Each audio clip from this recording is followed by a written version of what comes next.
Bonjour. Réfléchissons aujourd'hui à la réalité de ce que peut être l'Église face au monde invisible. Et pour cela, il faudra qu'on définisse ce que c'est que le monde invisible. L'Église, on sait à peu près ce que c'est, mais commençons par écouter un verset de la Bible dans la lettre aux Éphésiens au chapitre 3 et au verset 10 qui dit que un des buts de Dieu est que la sagesse si diverse de Dieu soit donnée maintenant à connaître aux principautés et aux autorités qui sont dans les lieux célestes par l'Église. Et on se dit, waouh, qu'est-ce que ça peut bien vouloir dire? D'abord, qui sont ces principautés, ces autorités? Où sont ces lieux célestes? Et réfléchissons 2 minutes au message général de cette lettre aux Éphésiens, dans laquelle l'expression les lieux célestes se trouve 5 fois et qui montre globalement que les lieux célestes, c'est ce monde invisible dans lequel il y a Dieu, le diable, les anges, les démons, un lieu donc qui est peuplé d'êtres, et nous sommes aussi dans les lieux célestes, nous sommes participants en quelque sorte de cette vie invisible, puisque nous sommes esprits, mais nous sommes aussi corps, et donc nous vivons dans ces lieux célestes, et nous avons individuellement un rapport au monde invisible, mais aussi collectivement, et c'est de ce rapport collectif dont nous allons parler aujourd'hui. Alors, la grande question c'est, oui, mais est-ce que ce monde invisible existe réellement? Alors on sait qu'il existe parce qu'on entend dire, par exemple, que les tables tournent, qu'il y a de l'écriture automatique, qu'il y a des messages, des voix, des choses qui se passent et qui montrent la réalité de l'existence d'un monde invisible. Alors qui le voit? Eh bien, nous devrions tous être quelque part convaincus de son existence, avec les signes justement de son existence. Mais en plus de ça, la Bible en parle.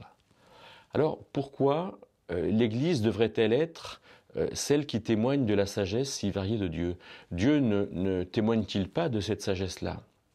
Alors il me semble que, évidemment, l'Épître de Jacques dit que les démons croient en Dieu et ils frissonnent.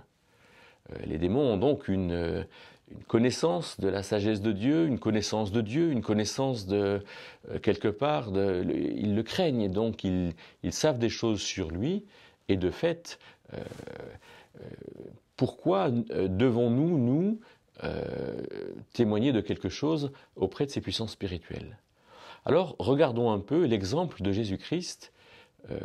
Je pense qu'il nous est donné dans l'évangile de Matthieu comme quand il est en premier lieu au début de son ministère, éprouvé par le diable, il est emmené par l'esprit dans le désert et il est éprouvé par le diable avec ces 3 épreuves qui sont que ces pierres deviennent du pain, que jette-toi en haut du temple et il donnera des ordres à ses anges pour te rattraper, et puis la 3e, prosterne-toi devant moi et je te donnerai ces royaumes, qui sont, à mon sens, les 3 principes du monde: la convoitise de la chair, que les pierres deviennent du pain, la convoitise des yeux, jette-toi du haut du temple et puis il donnera des ordres à ses anges, et puis l'orgueil de la vie qui est prosterne-toi devant moi et je te donnerai ce royaume.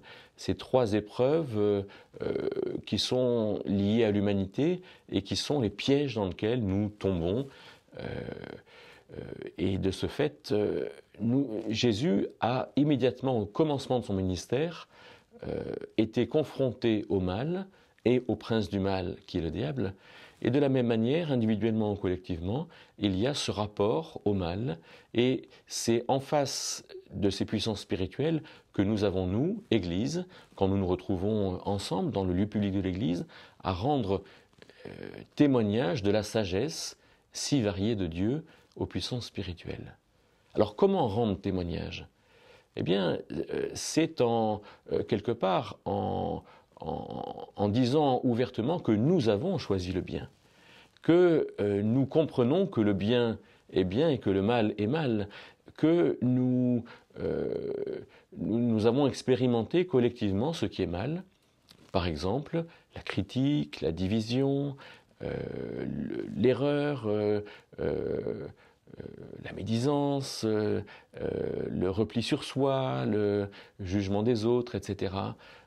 Des choses qui ne sont pas justes pour la vie globale de l'Église.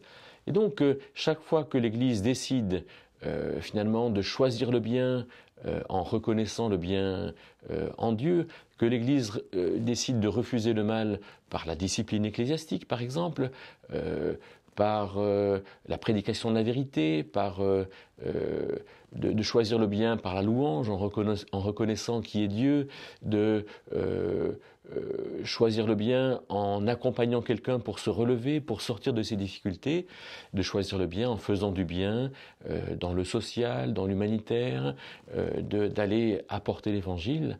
Alors l'Église témoigne de la sagesse si variée de Dieu. Chaque fois que nous nous retrouvons, que les choses se font avec ordre, qu'on peut vivre ensemble dans une belle harmonie, que chacun ayant trouvé sa place, les uns et les autres se connaissant, alors on peut dire que l'Église témoigne de la sagesse si variée de Dieu. Bien sûr, Dieu n'a pas besoin de nous pour montrer sa sagesse et pour faire connaître sa sagesse au monde invisible.